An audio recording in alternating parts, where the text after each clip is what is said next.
ಡೆಲ್ಲಿಯಲ್ಲೂ Swamiji CM bomb ಸದ್ದು, high command ತೀರ್ಮಾನವೇ ಅಂತಿಮ ಎಂದ ಸಿದ್ದು. ಈ ತರ ಹೇಳಿಕೆ ಬೇಡ ಎಂದು ಕೈ ಮುಗಿದ ಡಿಕೆಶಿ.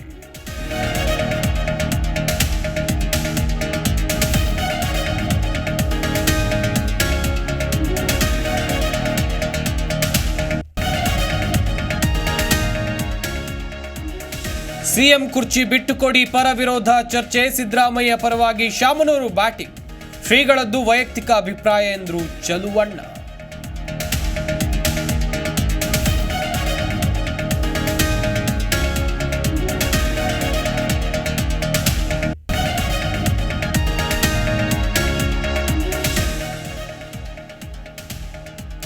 ಡಿಕೆಶಿ ಸ್ಥಾನದ ಮೇಲೆ ಕೆಎನ್ ರಾಜಣ್ಣ ಕಣ್ಣು. ಕೆಪಿಸಿಸಿ ಅಧ್ಯಕ್ಷ ಸ್ಥಾನ ಕೊಟ್ರೆ ಸಚಿವಗಿರಿಗೆ ರಾಜೀನಾಮೆಯನ್ನು ನೀಡ್ತೀನಿ, ಅದಕ್ಕೆಲ್ಲ ಮುಂದೆ ಉತ್ತರ ಡಿಕೆ ಕೌಂಟರ್.